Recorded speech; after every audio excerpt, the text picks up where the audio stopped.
میرے خاندان میں پہلا فرد تھا جو دینی تعلیم کی طرف آ رہا تھا۔ ان کے ذہن میں یہ بات تھی کہ اگر میں نے اس کو قابو کر لیا نا تو باقی بھی ہو جائیں گے۔ قادیانیوں کا یہ بڑا طریقہ واردات ہے اور وہ بڑے عجیب و غریب ہتھ کنڈے جو ہیں وہ اختیار کرتے ہیں۔ جب مدارس سے طلباء نکلتے ہیں نا تو نکلنے سے پہلے ہی ان کو یہ فکر لاحق ہوتی ہے کہ ہم یہاں سے فارغ التحصیل ہونے کے بعد آگے کیا کام کریں گے۔ یہ سوشل میڈیا کے اوپر اعتراضات اسلام کے اوپر بہت زیادہ کیے جائیں، ملحدین کی طرف سے بھی، عیسائیوں کی طرف سے، قادیانیوں کی طرف سے۔ آپ نے جو سنن ابی داؤد کی شرح ہے وہ لکھی ہے، دیگر علماء اکرام نے بھی تو اس کی شرح کی ہوئی ہے، تو آپ کی شرح میں اور دیگر علماء کی جو انہوں نے شرح کی ہے ان میں کیا فرق ہے؟ میرے پاس بڑی بڑی شاندار بائبلیں آئی ہیں، وہ میں نے کسی کو تحفہ دے دی ہیں، وہ میں نہیں کسی کو دیتا کیونکہ وہ میری سب سے پہلی تھی، اور وہ آج بھی اس کے اوپر میں نے 50 نمبر لکھا ہوا کہ یہ 50 روپے کی میں نے جو ہے نا یہ خریدی۔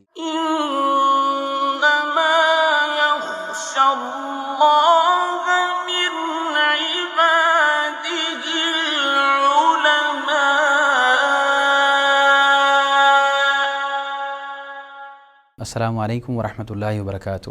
ناظرین کرام، میں محمد بشارت آپ کی خدمت میں حاضر ہوں۔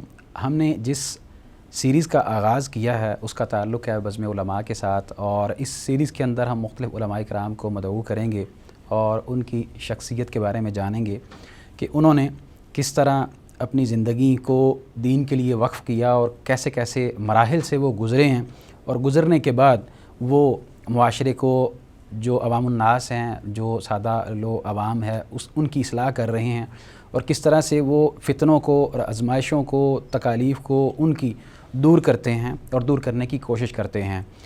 ہمارے ساتھ مختلف علماء کرام براجمان ہوں گے اور ہم ان کی شخصیت کے بارے میں جانیں گے۔ آج کے ہمارے مہمان جو کہ معروف شخصیت ہیں، ماشاءاللہ تقابل ادیان کے ماہر ہیں اور مختلف زبانوں کے اوپر عبور رکھتے ہیں۔ عبرانی زبان انہوں نے سیکھی، کیوں سیکھی اس کے بارے میں بھی ہم جانیں گے کہ ان کو ایسی کیا ضرورت پیش آئی کہ ان کو عبرانی زبان بھی سیکھنی پڑی، اور بھی بہت سے ایسے سوالات ہوں گے جو ہم ان سے جانیں گے۔ میری مراد آپ جناب مفتی خاور رشید بٹ صاحب جو کہ ماشاءاللہ بہت بڑے مبلغ ہیں، اسلامی اسکالر ہیں، ان کی جانب ہم چلتے ہیں۔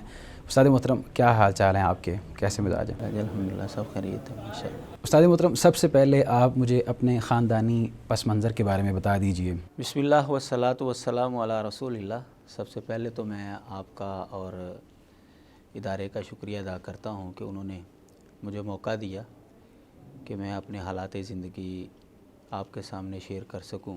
جیسا کہ آپ نے بتایا، میرا نام خاور رشید اور بٹ برادری کے ساتھ ہمارا تعلق ہے۔ میرے والد محترم سن 1947 میں ہجرت کر کے یہاں پاکستان میں آئے تھے جب پاکستان بنا تھا۔ ان کی رہائش اصل میں جموں کے اندر تھی، یعنی ہم کشمیر کے رہنے والے لوگ ہیں۔ صحیح۔ میرے والد صاحب کی عمر اس وقت 7 سال تھی۔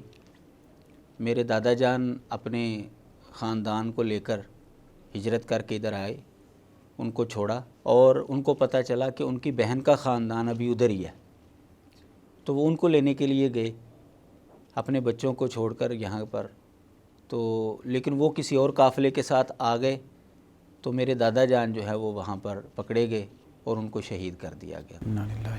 تو والد صاحب نے یتیمی کے اندر جو ہے وہ وقت گزارا۔ 7 سال ان کی عمر تھی اس وقت۔ سن 2000 کے اندر ان کی وفات ہوئی، تو یہ تقریباً 60 سال کی عمر جو ہے انہوں نے اللہ کی طرف سے ان کو ملی تھی، وہ انہوں نے پائی ہے۔ مختلف کارخانوں کے اندر انہوں نے وقت گزارا، راتیں گزاری۔ ظاہر ہے کہ پھر ساری ذمہ داری جو ہے وہ گھر کے مردوں کے اوپر آ گئی۔ اب وہ ان مردوں کے اندر جو ہے وہ یہ چھوٹے تھے، 3 یہ بھائی تھے، اور باقی جو ہیں ان کی بہنیں تھیں اور ایک والدہ تھی، تو ان کا نظام چلانے کے لیے ظاہر ہے پھر کام کرنا، تگ و دو کرنا، تو انہوں نے چھوٹی عمر سے ہی یعنی محنت مزدوری جو ہے وہ شروع کر دی۔ تو پھر وہ سیالکوٹ آئے تھے، سیالکوٹ سے گجرانوالا جو ہے جب ان کی شادی ہوئی تو وہاں پر شفٹ ہوئے، تو گجرانوالا میں میری پیدائش ہوئی۔ ہم 5 بھائی اور 1 بہن ہیں، تو بھائیوں کے اندر جو ہے وہ میرا تیسرا نمبر ہے۔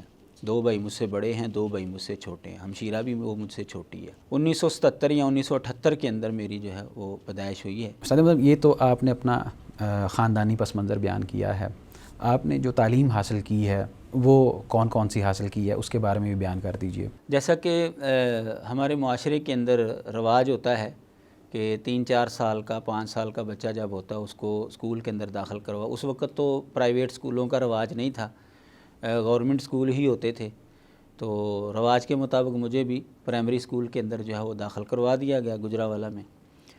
تو 5 کلاسیں جو ہیں وہاں پر پڑھی۔ جب ہم چھٹی کے اندر پہنچے تو پرائیویٹ اسکولوں کا نا رواج وہ چل نکلا تھا، تو چھٹی کلاس کے اندر پرائیویٹ اسکول میں داخل ہوا، محلے میں ہی ہمارے وہ ایک پرائیویٹ اسکول کھلا تھا، تو وہاں پر پڑھتے ہوئے پھر اس کو تعلیم کو چھوڑا اور مدرسے کے اندر جو ہے وہ داخل ہو گیا سن 1990 میں۔ عموماً ہم سوالات اس طرح کے بھی کرتے ہیں علماء کرام سے کہ کیونکہ اکثر یہ دیکھنے میں آتا ہے کہ والدین کی طرف سے ان کو بچوں کو مدارس میں داخل کروایا جاتا ہے، یا بعض طبقہ ایسا بھی ہے جو ہمارے اوپر یہ الزام بھی لگاتا ہے کہ جو بچے ایسے ہوتے ہیں جو اب وہ اس طرح کے الفاظ ہیں کہ وہ نامناسب بھی ہیں کہ جو شرارتی ہوتے ہیں یا تنگ کرتے ہیں ان کو وہ مدارس میں داخل کروا دیتے ہیں، جو دوسرے ہوتے ہیں ان کو نہیں کرواتے۔ تو مدرسے میں آپ کیوں گئے؟ والدین کے کہنے پہ گئے یا آپ کا اپنا شوق اور ذوق تھا؟ جیسا کہ میں نے آپ کو بتایا اپنے خاندانی پس منظر کے اندر کہ والد صاحب جو ہیں وہ بہت چھوٹی عمر میں جو ہے وہ یتیم ہو گئے تھے، تو انہوں نے اپنی ساری زندگی محنت مزدوری کے ساتھ جو ہے وہ گزاری، تو ظاہر ہے اس کے نتیجے میں کوئی خاطر خواہ جو ہے وہ اماؤنٹ جمع نہیں ہو سکتی تھی۔ گھریلو حالات جو ہیں وہ شادی کے بعد بھی وہ کمزور ہی رہے، لیکن الحمدللہ بہت زیادہ مالی حالات جو ہیں وہ ہمارے پتلے نہیں تھے، لیکن بہرحال وہ اتنے اچھے بھی نہیں تھے۔ تو پرائیویٹ اسکول میں آج کے زمانے میں بھی فیس زیادہ ہوتی ہے، اس زمانے میں بھی فیس زیادہ ہوتی تھی، تو فیس لینے کے لیے جو ہے نا وہ سر نے ہمیں بھیجا کہ بھائی فیس لے کر آؤ، وقت ہو چکا ہے، تاریخ اوپر ہو چکی ہے فیس کی۔ تو ہم گھر گیا، میں جس طرح روٹین ہوتی ہے بچے جاتے ہیں، تو مجھے یاد ہے کہ گرمی کا موسم تھا، والدہ جو ہے نا وہ گھر میں ایک چھوٹا سا تندور لگایا ہوا تھا، بعض گھروں میں ہوتا ہے گھر میں روٹی پکانے کے لیے، تو وہ روٹیاں لگا رہی تھیں۔ تو میں نے اپنی امی سے کہا کہ جی سر جو ہیں وہ فیس مانگ رہے ہیں، تو مجھے یاد ہے کہ اس وقت تقریباً 7 روپے جو ہے وہ فیس تھی 1990 کے اندر۔ تو جیسا کہ میں نے بتایا مالی حالات اتنے اچھے نہیں تھے، تو والدہ نے وہ غصے کا اظہار کیا کہ ہمارے پاس پیسے نہیں ہیں، اتنے زیادہ پیسے ہم کہاں سے دیں، اگر تجھے پڑھنے کا شوق ہے تو جاؤ کسی مدرسے میں جا کر پڑھو۔ اتنا ان کو پتہ تھا کہ مدارس میں پڑھائی جو ہے وہ فری ہوتی ہے۔ ان کا پس منظر وہ مذہبی تو نہیں تھا، دینی تو نہیں تھا، اور میں تھا بھی بریلوی مسلک کے ساتھ تعلق رکھنے والے خاندان سے۔ تو انہوں نے یہ بات کہی، تو میرے خالو وہ اس وقت وہاں پر آئے ہوئے تھے گھر میں، وہ اہل حدیث تھے، اور آپ کو پتہ ہے کہ اہل حدیث حضرات کے سامنے جب اس طرح کی کوئی بات کرے غیر مسلک والا تو وہ پھر جانے نہیں دیتے اس بچے کو۔ انہوں نے اسی وقت کہا، وہ اس وقت پینٹ اور شرٹ پہنی ہوئی تھی، انہوں نے کہا اتارو شلوار قمیض پہنو، تیری امی کہہ رہی نا اس کو مدرسے، چلو میں تجھے مدرسے میں لے کر چلتا ہوں۔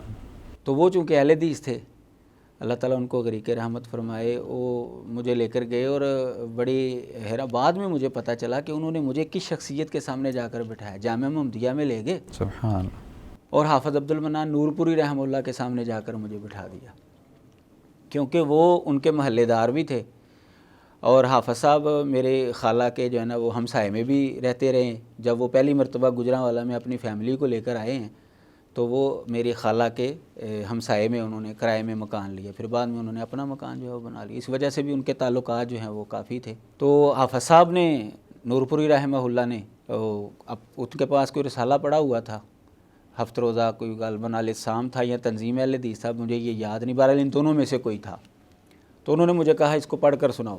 تو اردو مجھے پڑھنی آتی تھی، آپ کو پتہ گورنمنٹ اسکولوں کے اندر جو ہے نا وہ اردو بہرحال پڑھنی آ جاتی ہے بچے کو، 5ویں تک تو لازمی آ جاتی۔ ویسے بھی والد صاحب جو ہیں وہ اخبار پڑھنے کے شوقین تھے، ڈائجسٹ پڑھنے کے شوقین تھے، تو ان کی وجہ سے ہمیں بھی یہ شوق پڑا ہوا تھا اور سب بھائیوں کو پڑا ہوا تھا، تو اردو پڑھنی مجھے آتی تھی، میں نے پڑھ کر سنا دی، تو انہوں نے کہا ٹھیک ہے بچہ چل جائے گا۔ ساتھ والے کمرے میں لے کر گئے، بعد میں مجھے پتہ چلا کہ یہ بزرگ بھی بہت بڑے عالم دین ہیں، حافظ عبدالسلام بھٹوی رحمہ اللہ۔ تو ان دونوں بزرگوں نے میرا امتحان لیا، انہوں نے بھی وہ رسالہ ان کے پاس بھی کوئی پڑھا ہوا تھا، تو انہوں نے مجھے کہا پڑھ کر سنو، میں نے ان کو بھی پڑھ کر سنا، انہوں نے بھی کہا ٹھیک ہے بچہ چل جائے گا، انہوں نے کہا جی بچے کو داخل کروا دیں۔ تو اس طریقے سے میں جامعہ محمدیہ کے اندر داخل ہوا اور وہاں پر 1990 کے اندر داخل ہوا اور پورے 8 سال جو ہیں وہ اللہ کی توفیق سے وہاں سے تعلیم حاصل کی. 1997 کے آخر میں وہاں سے. یعنی یہ عظیم صدقہ جاریہ آپ کے خالو جان کے لیے ہے خالو جان کہ انہوں نے کس انداز سے ماشاءاللہ اتنی بڑی نیکی کما لی. ناظرین کرام، میں یہاں یہ بات عرض کرتا چلوں کہ سوال جو میں نے شروع میں کیا تو لفظ شرارتی کا استعمال کر دیا، وہ بے تکلفی، کیونکہ استاد محترم میرے استاد ہیں اور میں نے ان سے بلاغہ پڑھی ہے اور اسی طرح پھر ان سے میں نے جو الوجیز ہے وہ کتاب پڑھی ہے، تو اس وجہ سے وہ لفظ اس طرح کا میں نے استعمال کیا. اور یہ بہت بڑی سعادت ہے اور ہم سب اثاثہ ہیں اپنے ان اساتذہ کا بھی، اور یہ ہمارے اساتذہ اب جن شخصیات کا نام لیا ہے استاد محترم نے، مجھے نہیں علم تھا وہ کتنا بڑا اپنے لیے اثاثہ چھوڑ کے جا چکے ہیں. اللہ تبارک و تعالی ہمیں ان کے لیے صدقہ جاریہ بنائے. استاد محترم، آپ نے ان 2 اساتذہ، معروف اساتذہ اکرام جن کی اتنے بڑے بڑے کام ہیں، اتنی بڑی بڑی خدمات ہیں جن سے آج بھی ہم مستفید ہو رہے ہیں. میں یہ بتاؤں کہ محدث نے باقاعدہ، محدث میڈیا نے جو ان کا ترجمہ ہے وہ باقاعدہ ان کی ریکارڈنگ بٹوی صاحب کی ہوئی ہے، اور ان کی جو ہمارے یہاں پہ ڈاکٹر عمران اسم صاحب ہیں جو کہ ان کا ترجمہ باقاعدہ ہم چلاتے ہیں، اور پورا مکمل قرآن مجید ان کے ترجمے میں وہ ہم نے ریکارڈ کیا ہے. تو اس طرح کے اور آپ کے جو مشہور و معروف اساتذہ اکرام ہیں ان کے بارے میں بھی آپ بتائیے کہ اور کون کون سے ایسے اساتذہ ہیں جن سے آپ مستفید ہوئے ہیں. جیسا کہ میں نے واضح کیا کہ حافظ عبدالمنان نور پوری رحمہ اللہ وقت کے محدث تھے. بے شک. حافظ عبدالسلام بٹوی رحمہ اللہ بہت جید عالم دین محدث تھے. اللہ تبارک و تعالیٰ ان کو بھی غریق رحمت فرمائے، اور بھی جو میرے اساتذہ دنیا سے رخصت ہو چکے ہیں ان کو بھی غریق رحمت فرمائے. ان کے علاوہ جو بڑے اساتذہ میں شامل ہیں، شیخ الحدیث و تفسیر مولانا محمد عبداللہ جو کہ مرکزی جمعیت اہل حدیث کے سرپرست تھے اور جامعہ محمدیہ کے محتمم تھے.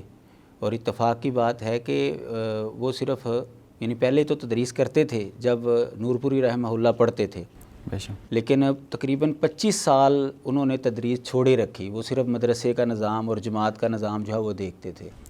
تو اتفاق کی بات ہے کہ جب ہم دوسری کلاس میں پہنچے یعنی 1991 میں، تو 25 سال کے بعد انہوں نے دوبارہ پڑھانا شروع کیا. یعنی مجھے یہ شرف حاصل ہے کہ میں نے ان کے بالکل آخری عمر میں ان سے جو ہے وہ علم حاصل کیا. بلوغ المرام ان سے پڑھی، پھر اگلے سال مشکات شریف جو ہے انہوں نے پڑھائی. تو اس طرح جو ہے ان سے بھی ہمیں علم حاصل کرنے کا جو ہے وہ موقع ملا. شرف حاصل ہوا ماشاءاللہ. ان کے علاوہ شیخ الحدیث و تفسیر مولانا عبدالحمید ہزاروی رحمہ اللہ جو کہ حافظ عبدالمنان نور پوری رحمہ اللہ کے بھی استاد تھے. اسی طرح جو ہے قاضی عبدالرزاق رحمہ اللہ، اسی طرح مولانا محمد رفیق سلفی رحمہ اللہ، اور مولانا قاری منظور رحمہ اللہ. اور جو میرے زندہ اساتذہ ہیں اللہ تبارک و تعالیٰ ان کو صحت و تندرستی سے نوازے، ان میں مولانا جوید اقبال سیالکوٹی حافظہ اللہ ہیں، اسی طرح مولانا حمید اللہ ہیں، اور اسی طرح مولانا عبدالستار شاہ اور حافظ عمران عریف حافظہ اللہ جو کہ اس وقت جامعہ محمدیہ کے محتمم ہیں. اور یہ مولانا محمد عبداللہ جو شیخ الحدیث ہے جن کا میں نے تذکرہ کیا، یہ ان کے صاحبزادے ہیں اور یہ بھی میرے اساتذہ کے اندر شامل ہیں. مفتی صاحب، عموماً یہ دیکھا گیا ہے کہ جب مدارس سے طلباء نکلتے ہیں نا، تو نکلنے سے پہلے ہی ان کو یہ فکر لاحق ہوتی ہے کہ ہم یہاں سے فارغ ہونے کے بعد، فارغ التحصیل ہونے کے بعد آگے کیا کام کریں گے. تو آپ کے ذہن میں ایسا کیا تھا جب آپ مدرسے سے نکلے؟ تو اس کے بعد آپ نے کوئی ذہن بنا رکھا تھا یا نہیں بنایا تھا؟ تو اس کے بعد پھر آپ کیا کام کرنے لگ پڑے؟ میں معذرت چاہوں گا، میرے ایک استاد جو کہ اس وقت زندہ ہیں ان کا میں نے نام نہیں لے سکا، اور وہی استاد ہے جو مجھے اس فیلڈ کے اندر جو ہے نا وہ رغبت دلانے والے تھے. مولانا محمد مالک بنڈر حافظہ اللہ. وہ اس وقت مسجد المکرم جو گجراوالا میں ادارہ ہے وہاں پر وہ شیخ الحدیث کے فرائض سر انجام دے رہے ہیں. ماشاءاللہ بہت نیک اور بڑے ذہین فتین استاذ ہیں. وہ جب پڑھاتے تھے ہم نے ان سے ابو داؤد جو ہے وہ پڑھی. تو جب وہ پڑھاتے تھے نا تو وہ ایک جملہ کہا کرتے تھے. وہ کہتے تھے کہ اس کلاس کے اندر، یعنی ہماری کلاس کو مخاطب کہتے ہیں، اس کلاس کے اندر جو نا بہت زیادہ مدرسین ہیں. سبحان اللہ. یعنی وہ ہمیں رغبت دلاتے تھے کہ تم نے تدریس کی طرف آنا ہے، تدریس کی طرف، کیونکہ تمہارے اندر جو ہے نا وہ یہ صلاحیت موجود ہے تم طلباء کے اندر کہ تم تدریس کا شعبہ. بس ان کی بات سن کر نا تو میرے ذہن میں یہ بات بیٹھی تھی کہ تدریس کرنی ہے، پڑھانا ہے کسی جگہ پہ. اگر مجھے موقع ملا تو میں تدریس کروں گا. تو جیسے ہی میں فارغ ہوا تو ظاہر ہے فارغ ہونے کے بعد رمضان آ جاتا ہے، مدارس میں چھٹیاں ہو جاتی ہیں، ایسی اور چھٹیوں کے بعد ہم جب واپس اساتذہ کو ملنے کے لیے آئے تو حافظ عبد المنان نور پوری رحمہ اللہ، چونکہ وہ ان کے قریب ہی میرا بھی گھر تھا، ان کے محلے کے قریب ہی میرا بھی محلہ تھا، اور ان کے پاس آنا جانا کافی تھا، سوال جواب اور کلاس کے اندر بھی کافی ان کے ساتھ جو ہے وہ گفتگو ہوتی تھی۔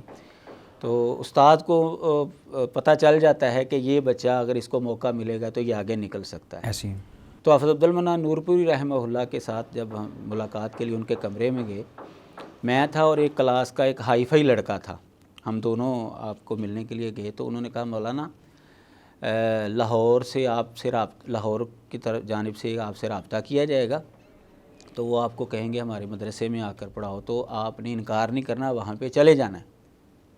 میں نے سمجھا کہ پتہ نہیں کہ مجھے کہہ رہے ہیں کہ ان کو کہہ رہے ہیں، ان کو سمجھ آ گئی کہ اس کو سمجھ نہیں آئی کہ کسی، کیونکہ وہ مجھ سے قابل تھا تو زیادہ ذہین بھی تھا، تو مجھے نہیں سمجھ آئی کہ وہ کس کو کہہ رہے ہیں۔ تو انہوں نے پھر باقاعدہ جو ہے نا وہ وضاحت کے ساتھ میری طرف مولانا میں آپ کو کہہ رہا ہوں، سبحان اللہ، لاہور لوکو ورکشاپ مدرسے سے آپ سے رابطہ کیا جائے گا تو آپ وہاں پہ چلے جائیں تدریس کے لیے۔ سبحان اللہ، میں خوش بھی ہوا اور حیران بھی ہوا کہ حافظ عبد المنان نور پوری رحمہ اللہ نے اتنے ذہین فتین طالب علم کے مقابلے میں مجھے جو ہے وہ ترجیح دی، اور واقعی پھر ایسا ہوا، مجھے نہیں پتہ کہ وہ کیا ہوا، پھر بعد میں مجھے پتہ چلا کہ وہ کہاں پر ان کی میٹنگ ہوئی تھی، وہ وہاں کے استاد تھے، ان کی شادی ہوئی، وہ ہمارے حافظ صاحب کے گھر کے قریب ان کی رہائش تھی، تو ان کے ولیمے پر یہ انتظامیہ کے لوگ آئے تھے اور شیخ الحدیث و تفسیر حافظ عبداللہ صاحب بھی آئے تھے جو لوکو ورکشاپ کے تو وہاں پر حافظ صاحب نے ان سے بات کی کہ اگر آپ کو کسی لڑکے کی ضرورت ہوئی تو میرے پاس ہے لڑکا، میں بھیج دوں گا۔ تو پھر انہوں نے مجھ سے رابطہ کیا اور میں پھر لوکو ورکشاپ میں 1998 فروری کے مہینے میں یہاں پر تدریس کے لیے آیا۔ اس وقت میری عمر تقریباً 20 سال تھی، تو الحمدللہ آج تک وہاں پر تدریس کر رہا ہوں۔ تدریس کے عمل میں سرگرم عمل ہے ماشاءاللہ۔ اچھا، اس کے علاوہ بھی آپ مدارس میں تدریس کر رہے ہیں یا اسی میں پھر کرتے رہے بس؟ نہیں، شروع میں تو ظاہر ہے ایک ہی مدرسے میں تدریس جو ہے وہ کی، اور الحمدللہ وہاں پر آج تک جاری ہے۔ اس کے علاوہ بھی مدارس کی طرف سے مجھے دعوت دی گئی تو الحمدللہ وہاں پر بھی تدریس کر رہا ہوں۔ مفتی عتیق الرحمن علوی صاحب نے مدرسہ بنایا مرکز انس بن مالک، وہاں پر بھی تدریس کر رہا ہوں، اور اس کے ساتھ جامع رحمانیہ حافظ حسن مدنی حافظہ اللہ، جی آپ بھی وہاں پر مجھ سے پڑھتے رہے ہیں، تو وہاں پر بھی تدریس کر رہا ہوں۔ اسی طرح قاری صہیب احمد میر محمدی حافظہ اللہ جو ہے ان کے مدرسے میں بھی تدریس کے فرائض سر انجام دے رہا ہوں، لیکن وہ جو انہوں نے دورہ تخصص شروع کیا ہے جی تو ان کے اساتذہ کے اندر مجھے بھی شامل کیا گیا، اور الحمدللہ 2 سال سے میں وہاں پر تدریس کر رہا ہوں۔ استاد محترم، آپ کی تدریس کے حوالے سے تو عموماً اکثر لوگ جانتے ہیں، ہم بھی جانتے ہیں، لیکن اس کے ساتھ ساتھ آپ نے تصانیف بھی لکھی، اس کے بارے میں ہمیں پتہ چلا، تو آپ کی کون کون سے ایسے تحقیقی کام ہیں جو کہ آپ کر رہے ہیں یا آپ نے کیے ہیں، اور آپ کی جو تصانیف ہیں وہ بھی بیان کر دیجئے، وہ کون کون سی ہیں؟ ہمارے شیخ اور استاد حافظ عبد المنان نور پوری رحمہ اللہ ایک ایسی شخصیت تھے کہ وہ اپنے شاگردوں کو آگے بڑھنے کا کہتے تھے، کام کرو، لکھو، تقریر کرو، جمعہ پڑھاؤ، تدریس کرو، یعنی وہ کہتے رہتے تھے۔ تو نور پوری رحمہ اللہ جو ہے نا، جب ان سے کوئی بات کرنی نا کہ یہ لکھنے والی چیز ہے تو وہ کہتے ہیں مولانا لکھو۔ استاد جی ہمارا لکھا کون پڑھے گا؟ مولانا محدثین نے لکھا تھا اور 1000 سال کے بعد جا کر ان کی کتاب شائع ہوئی، اللہ اکبر، اب لوگ ان کو پڑھ رہے ہیں۔ اگر وہ یہ سوچتے کہ ہماری پڑھے گا کون کتاب تو وہ کیسے لکھتے؟ دور اندیش تھے، سبحان۔ تو جب ان کو کہا جائے تو استاد جی یہ تو آپ لکھیں، واہ مولانا سارا کام میں نہیں کرنا ہے یا ہم نہیں کرنا ہے، آپ نے نہیں کرنا، آپ کرو۔ سبحان۔ تو ان کے رغبت دلانے کی وجہ سے نا تو تحریر کا شوق جو ہے نا وہ میرے اندر پیدا ہو گیا۔ تو الحمدللہ پھر جب تدریس شروع کی تو یہاں الاعتصام جو ہفتہ روزہ ہمارا اہل حدیثوں کا بڑا جید رسالہ ہے، تو اس کے اندر مجھے موقع ملا مضامین لکھنے کا، تو وہاں سے پھر شروعات ہو گئی۔ اسی طرح الاخوہ حافظ ابتسام الہی ظہیر حافظہ اللہ وہ شائع کیا کرتے تھے، اس کے اندر میرے مضامین جو ہیں وہ شائع ہونا شروع ہو گئے۔ سبحان اللہ۔ تو میں نے جو کتابوں کے اوپر کام کیا ہے، علامہ احسان الہی ظہیر رحمہ اللہ کی جو کتاب ہے القادیانیہ عربی زبان کے اندر، اس کا میں نے اردو میں ترجمہ کیا اور اب وہ شائع بھی ہو چکی ہے. یہ سن 2002 کے اندر میں نے ترجمہ کیا تھا، جو کہ ابھی دو تین سال پہلے جو ہے وہ شائع، تقریباً 20 سال کے بعد وہ ترجمہ شائع ہوا ہے. سبحان اللہ. اس کے علاوہ عدنان ترشا صاحب ہیں، کوئی عربی عالم، ان کی کتاب ہے اللہ کی ماذا یحب اللہ و ماذا یبغض، اس کا اردو ترجمہ کیا. اطیب المنح جو مدارس میں پڑھائی جاتی ہے اس کا اردو ترجمہ ہے، یہ شائع ہو چکی ہیں. اس کے علاوہ جب تقابل ادیان کی طرف آیا تو یہاں پر ضرورت پڑی تو غیر مسلموں کے اعتراضوں کا جواب، تو وہ میں نے لکھنا شروع کیا. وہ نبی کتاب ہے سیرت کے اوپر جو غیر مسلموں کے اعتراضات ہیں، وہ ادارہ حقوق الناس کی طرف سے شائع ہوئی. اسی طرح اسلام میں غیر مسلموں کے حقوق، رحمت للعالمین کے اصول جنگ، نبی کریم صلی اللہ علیہ وسلم کی خانگی زندگی، ابھی حال ہی میں میری کتاب آئی ہے الہاد کے حوالے سے، الہاد حقیقت کے آئینے میں. اور اس کے علاوہ نظریہ نور من نور اللہ حقیقت کے آئینے میں. اسی طرح جو ہے جشن قائلین جشن عید میلاد النبی کو دعوت فکر، اور سنن نبی داود کی شرح جو ہے وہ بھی میں نے مکمل کیا الحمدللہ. وہ تقریباً 16 سال جو ہے میں نے اس کے اوپر جو ہے وہ محنت کی ہے. تو وہ بھی اس کی کمپوزنگ ہو چکی ہے، اغلاط لگ رہی ہیں. امید ہے انشاءاللہ وہ تھوڑے عرصے تک جو ہے وہ منظر عام پر جو ہے وہ آ جائے گی. اس کے علاوہ کئی ایسی کتابیں ہیں جو بھی غیر مطبوع ہیں، وہ میں نے موجود لکھی ہوئی ہیں ادارہ حقوق الناس کے تحت، وہاں پر موجود ہیں. استاد محترم، آپ نے بات کی کہ آپ نے جو سنن نبی داؤد کی شرح ہے وہ لکھی ہے، تو دیگر علماء اکرام نے بھی تو اس کی شرح کی ہوئی ہے، تو آپ کی شرح میں اور دیگر علماء کی جو انہوں نے شرح کی ہے ان میں کیا فرق ہے؟ اللہ کی توفیق سے علماء جو بھی کام کرتے ہیں وہ الحمدللہ بہت اچھا ہوتا ہے، لیکن ظاہر ہے حالات اور علم یہ ہر ایک کے لیے برابر نہیں ہوتے. ایسی میرا چونکہ شعبہ جو ہے وہ تقابل ادیان کے حوالے سے ہے، بالکل. تو جیسے غیر مسلم قرآن مجید کے اوپر اعتراضات کرتے ہیں، سیرت کے اوپر اعتراضات کرتے ہیں، اسی طرح احادیث مبارکہ کے اوپر بھی وہ اعتراضات کرتے ہیں. ایسی ہے. تو جو دیگر شروحات ہیں، چونکہ ان علماء کا ٹکراؤ جو ہے وہ غیر مسلموں سے نہیں ہوتا، اس لیے ان کے سامنے جو ہے ان کے سوالات نہیں ہیں. تو میں نے سنن نبی داود کی شرح کے اندر جو ہے ان کو لیا ہے کہ وہ اس حدیث کے اوپر کیا اعتراض کرتے ہیں اور اس کا جواب جو ہے وہ کیسے دینا ہے ہم نے. ایک تو یہ نمایاں فرق ہے دیگر شروحات سے.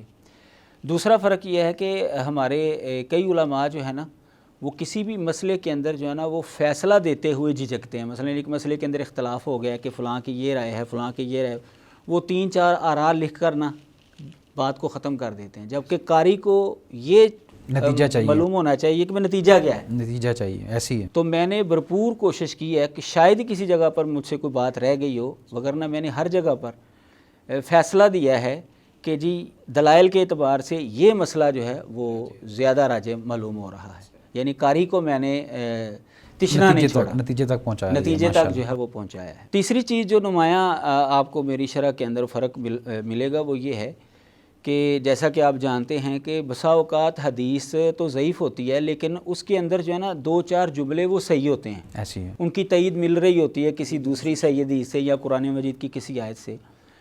تو قاری کے سامنے جب یہ بات آتی ہے نا یہ حدیث ضعیف ہے، تو وہ سمجھتا ہے کہ شاید یہ ساری ضعیف ہے. ایسی ہے.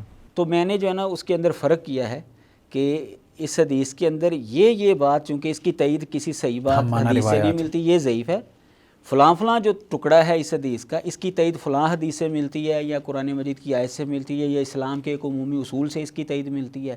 لہذا یہ جملہ جو ہے نا یہ قابل اعتبار ہے اور یہ قابل اعتبار اور اس کو عمل کے اندر لانا ہے. یہ 3 بنیادی فرق آپ کو دیگر شروحات کے مقابلے میں ملیں گے. استاد محترم، اب ہم آتے ہیں آپ کے اس بنیادی فن کی طرف جو کہ مدارس دینیہ کے اندر نہیں پایا جاتا یا نہیں پڑھایا جاتا، لیکن اس کی کمی بہرحال موجود ہے، جس کو پاکستان بننے کے بعد ایک سلسلہ اس کا جو تھا وہ تقریباً ختم ہو گیا. تقابل ادیان کی جو تعلیم ہے یہ مدارس میں عموماً نہیں پڑھائی جاتی، یا جو مناظروں کی جو تعلیم ہے اس کو عوام الناس بھی پسند نہیں کرتی آج کل کے دور میں، اگرچہ موجود ہیں اس طرح کے لوگ سوشل میڈیا کے اوپر، لیکن مدارس میں یہ بہت کم چیز پائی جاتی ہے. تو آپ کے اندر یہ جو ذوق شوق ہے تقابل ادیان کی طرف جانے کا یا مناظر بننے کا، یہ کیسے پیدا ہوا؟ اس کی طرف آپ کیسے آئے؟ پہلی بات تو یہ ہے کہ مدارس کے اندر واقعی تقابل ادیان باقاعدہ ایک مضمون کی صورت میں، جیسے ہمارے ہاں نحو یا صرف یا البلاغہ یا منطق وغیرہ پڑھایا جاتا ہے، اس طرح جو ہے وہ نہیں پڑھایا جاتا تھا۔ اب بعض مدارس کے اندر جو ہے اس کو باقاعدہ مضمون کی صورت میں پڑھانا شروع کر دیا گیا ہے۔ مدارس والوں نے جو ہے اس کی ضرورت محسوس کی ہے، اور الحمدللہ مجھ سے بھی خدمات جو ہیں وہ اسی حوالے سے جو ہے وہ مدارس کے لوگ جو ہیں وہ لے رہے ہیں۔ اصل میں اس کو نا عصری تعلیم کے اندر بھی شامل کیا گیا، تو اس وجہ سے بھی مدارس کو ہاں ممکن ہے۔ بہرحال اصل میں جو سمجھا ہوں نا، اس کی وجہ یہ انہوں نے محسوس کیا کہ اب یہ سوشل میڈیا کے اوپر اعتراضات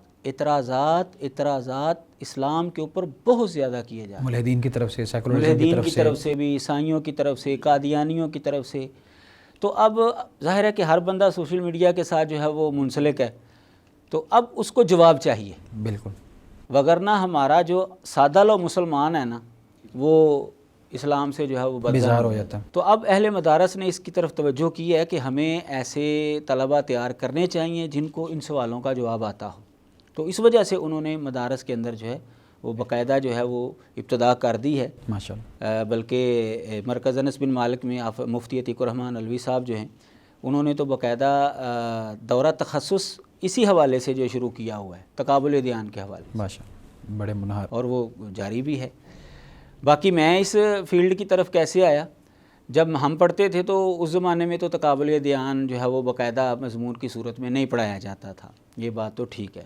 میرے ایک کزن جو ہیں وہ قادیانی ہو گئے، اور میں ابھی طالب علم ہی تھا، تو مجھے نہیں پتا تھا، یہ 1993-94 کی بات ہے کہ وہ میرے ساتھ جو ہے نا وہ گفتگو کرنا شروع ہو گیا۔ وہ لاہور میں رہتے تھے، تو میری جو ہے نا آہستہ آہستہ دلچسپی بڑھنا شروع ہو گئی۔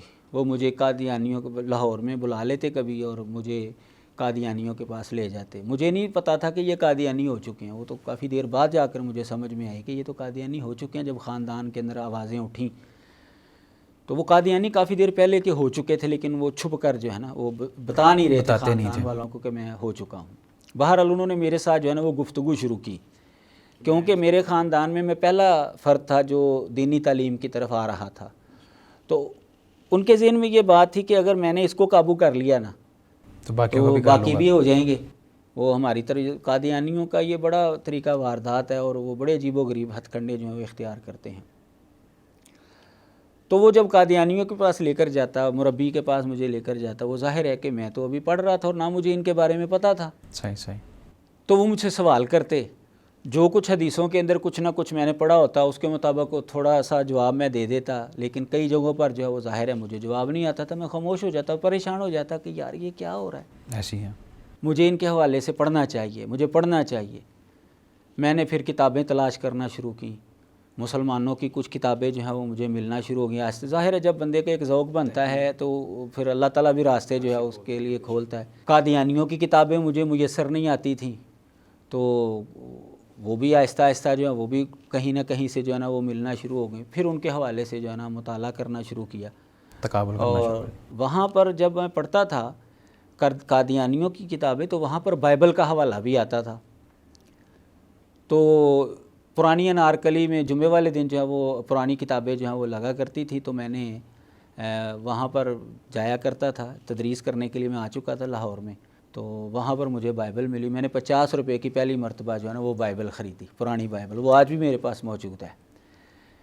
میرے پاس بڑی بڑی شاندار بائبلیں آئی ہیں، وہ میں نے کسی کو تحفہ دے دی ہیں، وہ میں نہیں کسی کو دیتا کیونکہ وہ میری سب سے پہلی تھی، اور وہ آج بھی اس کے اوپر میں نے 50 نمبر لکھا ہوا کہ یہ 50 روپے کی میں نے جو ہے نا یہ خریدی تھی۔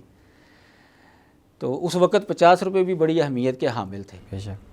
تو پھر بائبل کو جو ہے وہ بھی پڑھنا شروع کیا۔ ایک نوجوان جو ہے وہ مدرسے میں آ گیا جو عیسائیت کو چھوڑ کر اسلام قبول کیا تھا اس نے، تو اس کے ساتھ گفتگو شروع ہو گئی۔ پھر ایک دفتر کے اندر مسیحیوں کی اور مسلمانوں کی گفتگو ہوئی، تو انہوں نے کہا آپ اپنا پادری لیں، ہم اپنا مولوی لے آتے ہیں۔ تو وہ جو دفتر والے لوگ تھے، ان کے جو دوست تھے جن سے وہ پڑھتے تھے، وہ میرے شاگرد تھے، قاری صفدر صاحب، تو انہوں نے بتایا کہ ہمارے استاد صاحب جو ہے نا وہ ان کو معلومات ہے، تو آپ ان کو بلا لیں۔ صحیح۔ تو بالکل ابتدا تھی میری، تو وہ مجھے بلا کر لے گئے، وہ اپنے پادری صاحب کو لے کر ہے، تو وہاں پر جو ہے نا وہ گفتگو ہونا شروع ہو گئی، نجی مجلسیں شروع ہو گئیں۔ پہلی مرتبہ جو ہے نا ایسے عیسائیوں کے ساتھ میری گفتگو ہوئی، قادیانیوں کے ساتھ بھی گفتگو چلتی رہی، اور اس کے ساتھ ساتھ مسیحیوں کے ساتھ بھی گفتگو جو ہے نا وہ شروع ہو گئی. تو آہستہ آہستہ ظاہر ہے جب وقت گزرتا ہے ابحاث ہوتی ہیں تو علم جو ہے وہ بڑھتا جاتا ہے. تو ایک وقت آیا کہ باقاعدہ جو ہے میرے ساتھ پادریوں نے مناظرہ کرنا شروع کر دیا، جو کہ پاکستان بننے کے بعد جو ہے مناظرہ ختم ہو چکا تھا مسیحیوں سے. قادیانی باقاعدہ مناظرہ تو نہیں کرتے تھے، لیکن نجی مجلسیں جو ہیں وہ اس کے اندر گفتگو کرتے تھے، وہ تو کافی ہوتی رہتی ہیں. لیکن انہوں نے باقاعدہ مناظرہ شروع کر دیا. تو پہلا مناظرہ جب میں نے کیا تو اس مجلس کے اندر محترم عبدالوارث گل صاحب جو ہیں، جو اس وقت ادارہ حقوق الناس کے روح رواں ہیں، وہ بھی موجود تھے. وہ ادارہ قائم کر چکے تھے. صحیح. تو انہوں نے مجھے مناظرہ کرتے ہوئے دیکھا تو ان کو اپنی ادارے کے لیے بندے کی ضرورت تھی اس طرح کے کہ جو غیر مسلموں کے اعتراضوں کا جواب دے سکے. تو میرے پاس وہ آئے. انہوں نے کہا کہ آپ تدریس تو بڑے لوگ کرتے ہیں، تو ہماری فیلڈ میں کوئی بندہ ہی نہیں ہے، تو آپ اس طرح کریں، آپ تدریس چھوڑیں اور ادھر آ جائیں میرے پاس. سبحان اللہ. میں نے کہا جی تدریس تو میں نہیں چھوڑ سکتا، کیونکہ نور پوری رحمہ اللہ جو ہے نا وہ تدریس چھوڑنے کا مشورہ کسی کو نہیں دیتے تھے. لیکن بڑی حیرانگی کی بات ہے کہ میں نے جب ان کے ساتھ مشورہ کیا نا تو میں شاید پہلا بندہ ہوں گا ان کی زندگی کا کہ جن کو تدریس چھوڑنے کے اوپر جو ہے نا انہوں نے ناراضگی کا اظہار نہیں کیا. میں نے ان سے کہا جی وہ نوجوان ہے، وہ اس طرح اس نے ادارہ قائم کیا اور غیر مسلموں میں تبلیغ کرنی ہے، ان کے سوالوں کا جواب دینا ہے، تو وہ کہتے ہیں تدریس چھوڑ کر جو ہے نا وہ آؤ، تو میرے ساتھ ہی رہو. تو نور پوری رحمہ اللہ کہنے لگے یار کام تو وہ بھی بہت اچھا ہے، بہت ضروری ہے. یعنی میں سمجھ گیا کہ اگر یہ سمجھتے نا کہ تدریس غلط ہے، یہ تدریس کو چھوڑنا غلط ہے، تو مجھے فوراً ٹوک دیتے. ایسی ہے. تو بہرحال مجھے کچھ حوصلہ ہو گیا، لیکن اتفاق ایسا ہوا کہ مجھے تدریس چھوڑنے کی ضرورت نہیں پڑی. سبحان اللہ. میں نے ان سے بات کی کہ یار اگر ہم تھوڑا وقت دے لیں، پورا نہ میں 3-4 پیریڈ مدرسے میں پڑھا لوں لوکو ورک شاپ میں، تو وہاں سے پڑھا کر میں آپ کے پاس آیا 11 بجے میں آپ کے پاس. انہوں نے کہا جی ٹھیک ہے مجھے منظور. ان کو تو پتہ چاہیے تھا ظاہر ہے. تو اس طریقے سے پھر میں جو ہے نا آدھا وقت تدریس کے لیے اور باقی وقت جو ہے وہاں پر میں نے جو ہے بہت بڑی سعادت ہے. اور پھر ظاہر ہے کہ جب ایک جگہ پر بیٹھ کر آپ نے کام ہی یہ کرنا ہے، غیر مسلموں کے حوالے سے پڑھنا ہے، لکھنا ہے، ان کے سوالوں کا جواب دینا ہے، تو پھر ظاہر ہے وقت کے ساتھ ساتھ علم جو ہے وہ بڑھتا جاتا ہے. تو آج الحمدللہ اللہ کی توفیق سے آپ کے سامنے اللہ تعالیٰ نے بڑا یہ عزت بخشی ہے. اس حوالے سے تقابل ادیان کے حوالے سے لوگ جو ہیں وہ مجھے پہچانتے ہیں. یہ اللہ تعالیٰ کی بڑی مہربانی. اچھا استاد محترم، میں نے یہ سنا ہے کہ آپ نے باقاعدہ عبرانی زبان سیکھی ہے، اس کے بارے میں بھی آپ بتائیے کہ آپ کو عبرانی زبان سیکھنے کی کیا ضرورت محسوس ہوئی؟ جیسے کہ وہ کہتے ہیں مسیحی لوگ کہ ہماری جو عہد نامہ قدیم ہے نا، بائبل کا جو اولڈ ٹیسٹامنٹ ہے وہ عبرانی زبان میں ہے اصل. تو بہرحال وہ ایک الگ ڈبیٹ ہے کہ وہ عبرانی یہ ہے یا نہیں ہے. لیکن ہوا یہ کہ فیصل آباد میں ایک پادری صاحب سے گفتگو طے تھی، تو وہاں پر میں گفتگو کے لیے گیا تو تحریف بائبل کے اوپر گفتگو تھی. صحیح. تو میں نے جو ہمارا طریقہ کار تھا میں نے 2-3 حوالے جو ہیں وہ بتایا کہ میں نے کہا جی یہ دیکھیں یہ آپس میں تضاد ہے، اس سے پتہ چلتا ہے کہ بائبل کے اندر تحریف ہو چکی ہے. صحیح. اب مجھے نہیں اندازہ تھا کہ وہ یہ پتہ کھیلے گا. اس نے نا عبرانی بائبل نکالی اور میرے آگے رکھ دی، کہتا ہے جی یہاں سے نکال کر دکھائیں مجھے کہاں پر ہے جی تضاد.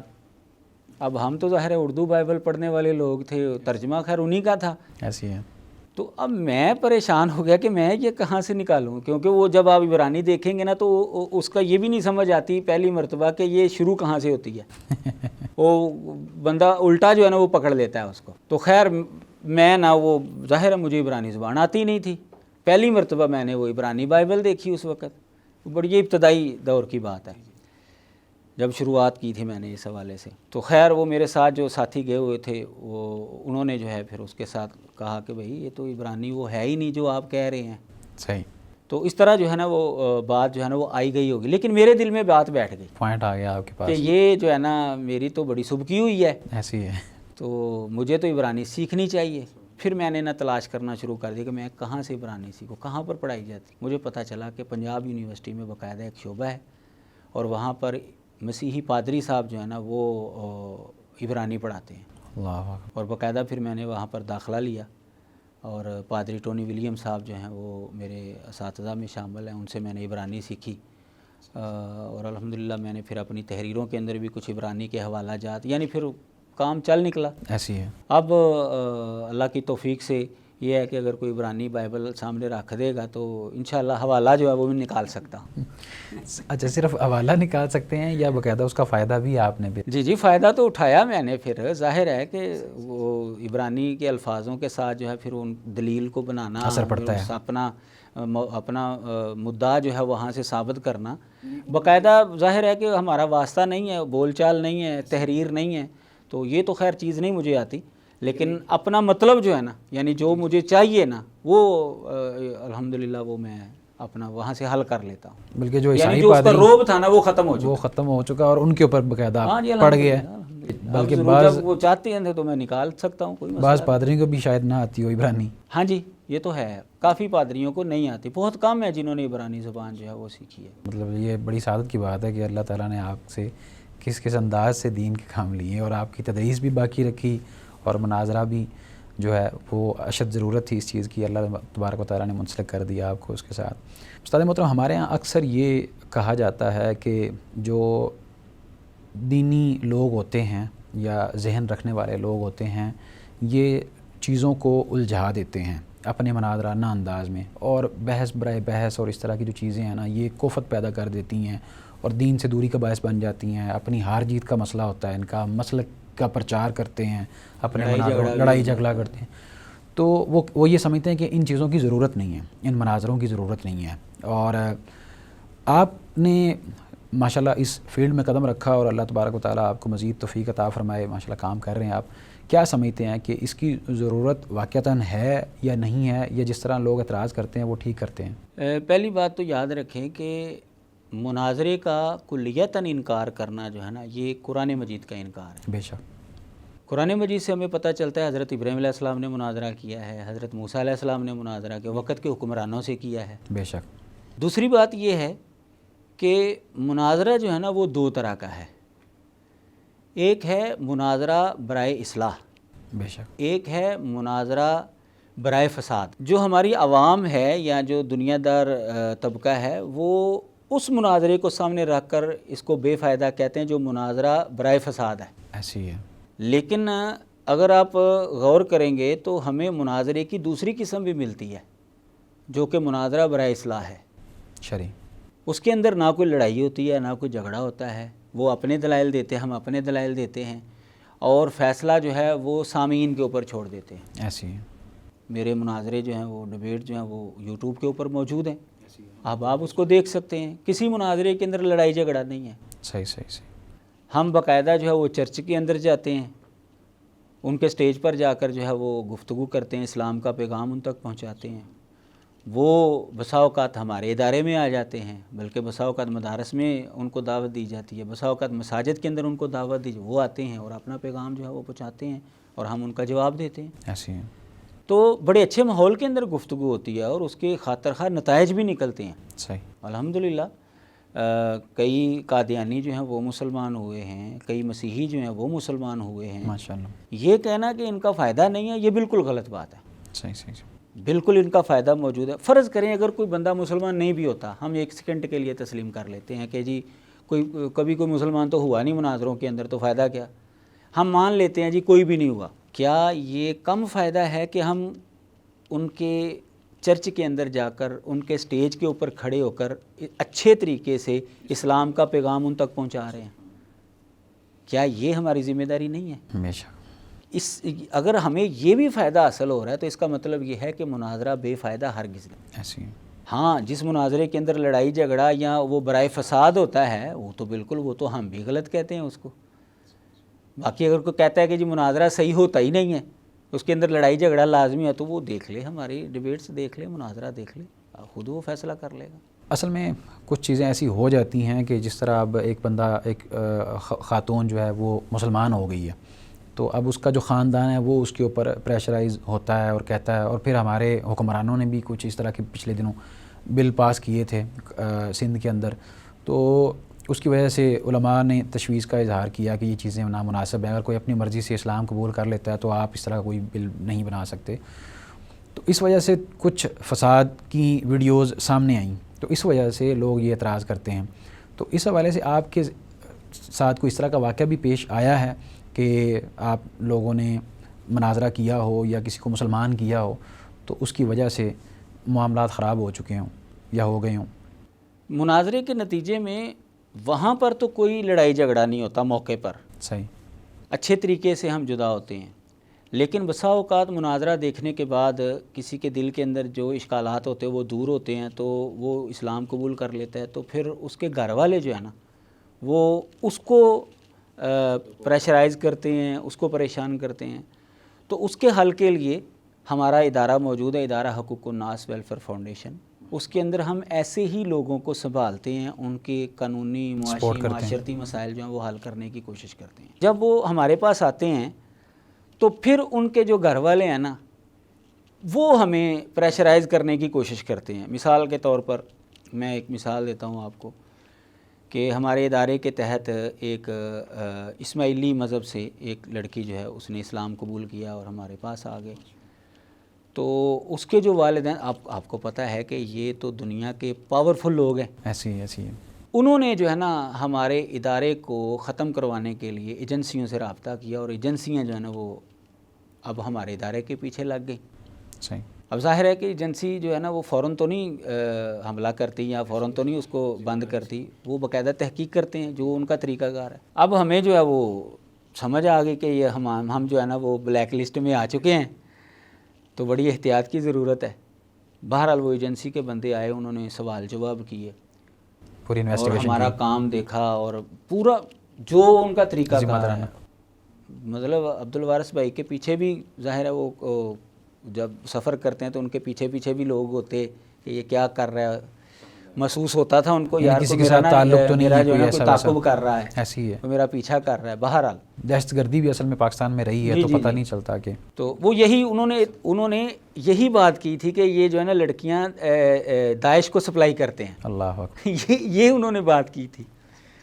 تو خیر ہمارا جو ہے وہ سارا کام جو ہے وہ تحریری طور پر موجود تھا، قانونی طور پر موجود تھا، تو جو وہ سوال کرتے کھل کر ان کو جواب دیا، انہوں نے ہمارا سارا سیٹ اپ دیکھا، تحقیق کی، تو وہ اس نتیجے پر پہنچے کہ ان کا داعش کے ساتھ کوئی تعلق نہیں ہے، یہ خام خواہ جو ہے نا ان کو بدنام کرنے کی کوشش کی۔ تو اس طریقے سے ہمارے ادارے کے اوپر جو ہے وہ پریشر ڈالنے کی کوشش کی جاتی ہے، اور ظاہر ہے جس کا ہاتھ پڑتا ہے تو پھر اس نے تو غصہ نکالنا ہی ہے۔ لیکن الحمدللہ ہمارا طریقہ کار یہ ہوتا ہے کہ جیسے ہی کوئی اسلام قبول کرتا ہے تو سب سے پہلے ہم اس کی قانونی کارروائی پوری کرتے ہیں۔ صحیح، کیونکہ اس کے گھر والوں نے سب سے پہلے پرچہ یہ کروانا ہوتا ہے کہ ہمارا بچہ یا ہماری بچی جو ہے نا وہ اغوا ہو گئی۔ اللہ اکبر، تو اس پرچے سے پہلے ہم نے قانونی کارروائی کی، یہ اپنی مرضی سے ہمارے پاس آئی ہے، تحفظ، اس نے اسلام قبول کیا ہے، لڑکا ہے یہ لڑکی ہے، اس نے باقاعدہ جج کے سامنے جو ہے وہ بیان دیا ہے، یہ ہمارے پاس موجود ہے، پروف ہے۔ ہمارا کیا ہے، وہ جب تک ہمارے پاس رہنا چاہتے رہے، جب وہ جانا چاہتے آپ اس کو لینا چاہتے لے کر جانا چاہتے، ہم کہتے ہیں بھائی یہ بیٹھی ہوئی ہے لڑکی، یہ لڑکا بیٹھا ہوا ہے، یہ خاندان آپ لے کر جانا چاہتے ہیں، ہمیں تو کوئی اعتراض نہیں۔ صحیح، اس نے تو قانونی تحفظ ہم سے مانگا، ہم نے اس کو قانونی تحفظ دیا ہے۔ لیکن اگر وہ لڑکا یا لڑکی نہیں جانا چاہتے تو پھر ہم الحمدللہ ان کو پوری سپورٹ آپ کرتے ہیں، باقاعدہ ہم نے شادیاں بھی کروائی ہیں، کاروبار کروائے ہیں، ماشاءاللہ، نوکری تلاش کر کے دی ہے، اور جو بھی مطلب ان کے ضرورت کی چیز ہے الحمدللہ، صحیح، یعنی کہ مکمل سپورٹ کرتے ہیں، مکمل سپورٹ ہم الحمدللہ اللہ کرتے تعالیٰ ہیں۔ آپ کو جزائے خیر۔ بعض ایسے بھی نو مسلم ہوتے ہیں جو کہتے ہیں جی بس مجھے سند بنا دے، میرا کاروبار ہے، میں خود کو جو ہے وہ سنبھال لوں گا، مجھے کوئی ضرورت نہیں۔ الحمدللہ ایسے بھی نو مسلم ہیں۔ استاد محترم، بطور مناظر آپ کیا دیکھتے ہیں کہ کسی غیر مسلم نے اس چیز کا شکوہ کیا ہو یا مسلمان ہونے کے بعد اس چیز کا شکوہ کیا ہو کہ ہم مسلمانوں کے اندر یہ چیزیں جو ہیں ایسی دیکھتے ہیں جو کہ ان کے اندر نہیں پائی جانی چاہیے تھیں یا ان کے اندر ہوتی نہیں ہیں، لیکن ان کے بارے میں اس طرح کا تاثر ہمیں ملتا ہے؟ اس کے لیے جو ہے نا مسلمان خیر القرون سے جتنا دور ہوتا گیا نا، عملی کوتاہی اس کے اندر اتنی ہی زیادہ آتی گئی ہے۔ آج ہم جس دور کے اندر جی رہے ہیں، سانس لے رہے ہیں، یہ ماحول ایسا بن چکا ہے کہ عملی کوتاہی جو ہے وہ بہت زیادہ ہے۔ ہمارے عمل کو دیکھ کر جو ہے نا غیر مسلم وہ ہچکچاتے ہیں اسلام قبول کرنے میں۔ ایسی میں آپ کو ایک مثال دیتا ہوں، آپ اس سے اندازہ لگا سکتے ہیں کہ ہمارا رویہ کیا ہے ان کے ساتھ۔ ہمارے ایک دوست ہیں، وہ باقاعدہ اس مجلس کے اندر موجود تھے، انہوں نے مجھے یہ بات بتائی اس وقت وہ اسلام آباد میں رہائش پذیر ہیں. تو انہوں نے کہا کہ میرے ایک دوست انہوں نے کہا کہ جی ہم جو ہے نا یہ گاؤں ہے مسیحیوں کا, تو یہاں کا جو چودھری ہے نا, اگر ہم نے اس کو مسلمان کر لیا نا تو سارا گاؤں مسلمان ہو جائے گا, تو آپ میرے ساتھ چلیں, ہم ان کو اسلام کی دعوت دیتے ہیں. انہوں نے کہا یار رہنے دو, نہ جاؤ اس کے پاس. نہیں آپ میرے ساتھ چلیں, ہم اس کو اسلام کی دعوت. کہا چلو ٹھیک ہے. کہتے ہیں وہ ہمیں ملا تو ہم نے اس کو اسلام کی دعوت دی. تو اس نے کہا ٹھیک ہے, اگر آپ مجھے اسلام کی دعوت دینا چاہتے تو آپ میرے ڈیرے پہ آئیں, وہاں پر آ کر مجھے اسلام کی دعوت دیں. انہوں نے کہا چلو ٹھیک ہے. ٹائم طے ہو گیا تو اس دن جو ہے وہ اس کے ڈیرے پر گئے, اور ظاہر ہے چودھری آدمی تھا, تو اس نے چائے منگوائی اور لوازمات منگوائے, سامنے رکھے, تو گفتگو شروع ہو گئی. اب جو میرے دوست تھے انہوں نے چائے پکڑی اور وہ پینا شروع ہو گئے, لوازمات سے بھی وہ فائدہ اٹھانا شروع ہو گئے. لیکن وہ جو دعوت دینے کے لیے آئے تھے نا ساتھی, انہوں نے نہ چائے لی نہ انہوں نے کوئی چیز کھائی وہاں سے. اب گفتگو جو ہے وہ مکمل ہو گئی, تو وہ چودھری صاحب کہنے لگے کہ آپ مجھے اسلام کی دعوت دینے کے لیے آئے ہیں, آپ نے میرے گھر کی پکی ہوئی چائے جو ہے وہ نہیں پی, تو آپ کیسے مجھ سے توقع کرتے ہیں کہ میں آپ کی بات مان کر اسلام قبول کر لوں. اس جملے سے, اس بات سے آپ اندازہ لگا لیں کہ ہم نے غیر مسلموں کو ایک چھوت سمجھا ہوا ہے. ان کے برتن الگ, اگر وہ کسی برتن کے اندر کھا لیں تو برتن جو ہے اس کے اندر آپ کھا نہیں سکتے, پانی آپ اس کے برتن کے اندر نہیں پی سکتے. اب جب ہم نے ان کو چھوت سمجھا ہوا ہے تو پھر ہم کیسے ان سے توقع کر سکتے ہیں کہ وہ اسلام کی طرف جو ہے وہ آئیں گے. پہلے ہمیں ان کو اپنے پاس بٹھانا پڑے گا, ان کی بات سننی پڑے گی, ان کے ساتھ مل بیٹھ کر کھانا پڑے گا, پھر وہ آپ کی طرف آئیں گے. یعنی ہمارا رویہ جو ہے وہ ایسا ہے کہ وہ جس کی وجہ سے متنفر ہے. پھر اللہ نے توفیق دی تو اس حوالے سے میں نے کتابچہ بھی لکھا, اسلام میں غیر مسلموں کے حقوق. وہاں پر باقاعدہ دلائل دیے ہیں کہ غیر مسلم کا برتن استعمال کرنے میں کوئی حرج نہیں ہے, بس شرط یہ ہے کہ وہ پاک ہونا چاہیے. اگر برتن ان کا پاک ہے تو آپ اس کو استعمال کر سکتے ہیں. نبی علیہ الصلوۃ والسلام نے یہودیہ خاتون کی دعوت قبول نہیں کی تھی جس کے اندر آپ کو زہر دیا گیا. اگر ان کا پکایا ہوا کھانا نجس ہوتا تو نبی علیہ السلام کیوں دعوت قبول کرتے؟ کیا آپ نے مشرکہ عورت کی مشک سے پانی نہیں لیا تھا؟ خود بھی پیا, صحابہ کو بھی پلایا. صحیح بخاری کے اندر حدیث موجود ہے. بلکہ میں یہاں پہ ایک چیز کہنا چاہوں گا, جب میں میٹرک میں پڑھتا تھا نا تو ہمارے ساتھ ایک لڑکا پڑھتا تھا, نوید الحسن اس کا نام تھا. ہم اس کے ساتھ کہیں گھومنے پھرنے کے لیے چلے گئے, تو ہمارے ایک استاد تھے, وہ اسلامیات کے استاد تھے. تو ان کو جب پتہ چلا نا کہ یہ عیسائی لڑکے کے ساتھ گھومنے کے لیے گئے ہوئے تھے, تو انہوں نے سخت ناراضگی کا اظہار کیا اور باقاعدہ اس کی طرف اشارہ کر گیا, تسی ایس چوڑے نل گئے سی. تو اس کے بعد اس لڑکے کے دل پہ جو بیتی تھی وہ بیان نہیں کیا جا سکتا. تو اس طرح کے جو رویے ہیں وہ رویے بہت زیادہ تکلیف دہ ہیں اور بہت بڑی رکاوٹ ہیں ان لوگوں کے لیے کہ وہ ہمارے. بلکہ ابھی حالیہ پچھلے دنوں میں ایک ویڈیو جو ایک ریڑھی والا پھیری والا جو ہے وہ عورتوں کے بال خریدنے کے لیے جہاں گیا ہوا تھا, تو ایک بندے نے اس کو دین کی دعوت دی ہے, مولوی صاحب نے جو جس انداز سے دی ہے, تو ہم اپنوں کو لاٹھی کے ساتھ باقاعدہ اس کے میٹر کے اوپر مار رہا ہے وہ, اور کہہ رہا ہے کہ اللہ تعالیٰ یہ فرما رہا ہے. تو اب ہمارا تو اپنوں کے ساتھ یہ حال ہے, تو وہ تو پھر غیر مسلم ہے. تو بہرحال یہ چیز ایسی ہے کہ جس کی بہت ضرورت ہے, تو اس کے بارے میں علماء کرام کو اور خاص طور پہ ایسے جو مدارس کے طلباء ہیں ان کو لازمی بیان کرنا چاہیے, ان کو بتانا چاہیے. اسی حوالے سے میں ایک اور واقعہ بیان کرتا ہوں جو کہ میرے ساتھ ہوا ہے. عبدالوارث بھائی کے دوست ہیں ایک, انہوں نے مسیحی خاتون سے جو ہے وہ شادی کی, تو گھر میں جو ہے وہ تبلیغ ہونا شروع ہو گئی. تو معاملات جو ہے نا وہ مناظرے تک پہنچ گئی کہ آپ اپنا پادری لے آئیں اور ہم اپنا مولوی لے آتے ہیں. تو اس نے بات کی عبدالوارث بھائی سے, تو انہوں نے کہا کہ ٹھیک ہے آپ ان کو کہیں کہ ہمارے ادارے میں آ جائیں. اب ان کا پادری جو ہے نا وہ کوئٹہ سے آیا, اس خاتون کی 2 بھانجیاں وہ بھی باقاعدہ پادری کا کورس کر رہی تھیں, وہ بھی آئیں. اس خاتون کا بہنوئی بھی آیا, کوئٹہ سے آئے وہ سارے نا, ہمارے ادارے میں آئے. ہم نے ان کو خوب پروٹوکول دیا, بہترین کڑائی شڑائی ان کو کھلائی, بڑے اچھے ماحول کے ساتھ ان کے ساتھ گفتگو کی. ان کے جو اعتراضات ہیں 10 سوال تھے اس کے نا خاتون کے, تو 10 سوالوں کا جواب دیا بڑے اچھے ماحول میں. پھر وہ پادری جو ہے ایک سوال آخر میں کرتے ہوئے ہچکچا رہا تھا، تو ہم نے کہا یار آپ شرما کیوں نہیں، آپ نے دیکھا ہمارا، ہم کوئی کہتے ہیں یار ڈر بڑا لگتا ہے ہم جو اگر سوال کریں گے تو، ہم نے کہا یار آپ نے دیکھا نہیں ہم نے آپ کے ساتھ رویہ کیا رکھا، آپ کیوں گھبرا رہے ہیں، آپ سوال کریں، جتنا مرضی سخت سوال کریں، کوئی مسئلہ نہیں۔ صحیح اس نے حضرت عائشہ رضی اللہ تعالیٰ عنہ کے حوالے سے سوال کرنا تھا، تو خیر اس نے کیا، ہم نے اس کو جواب دیا، تو آخر میں کہنے لگا جی پہلی مرتبہ جو ہے نا ہمیں جو ہے نا بڑے شاندار ماحول کے اندر گفتگو کا موقع ملا ہے، پہلی مرتبہ ایسے مسلمان ہمیں ملے۔ سبحان اس کا نتیجہ کیا نکلا، الحمدللہ وہ خاتون مسلمان ہو گئی، سبحان کہ ہم نے ان کے ساتھ رویہ اچھا رکھا تھا۔ وہ پادری یا اس کی بانجییں بہنوئی وہ تو ایک طرف جس کا مسئلہ تھا، جی الحمدللہ وہ خاتون آج مسلمان، بلکہ اس بھائی کا بعد میں فون آیا عبدالوارث بھائی کو کہ عبدالوارث بھائی وہ میری بیگم مجھ سے زیادہ اچھی مسلمان بن گئی ہے، سبحان قرآن مجید کی تلاوت بکثرت کرنا شروع ہو گئی، نوافل بکثرت پڑھنا شروع ہو گئی۔ تو آپ کو پتہ ہے کہ عام مسلمان کی روٹین کیا ہوتی ہے، ایسی کہتے ہیں مجھ سے اچھی مسلمان ثابت ہو گئی۔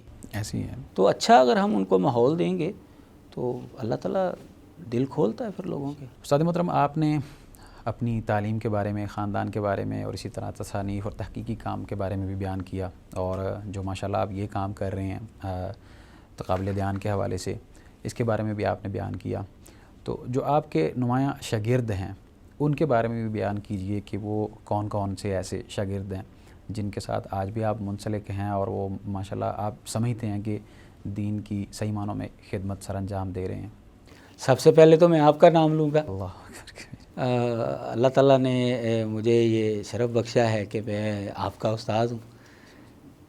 آپ کے علاوہ بھی الحمدللہ کئی ایسے میرے تلامذہ ہیں جو دینی خدمات جو ہیں وہ سر انجام دے رہے ہیں اور بڑے اچھے انداز سے، مثلا مفتی عتیق الرحمن علوی صاحب ہیں، ماشاءاللہ ان کا بڑا نام ہے۔ بے شک۔ اسی طرح حافظ ندیم ظہیر حافظہ اللہ، ان کا اصول حدیث اور جرح و تعدیل کے حوالے سے بڑا نام ہے۔ مولانا ارشد کمال صاحب ہیں، بے شک۔ ان کا بھی تصنیف کے حوالے سے بڑا کام ہے۔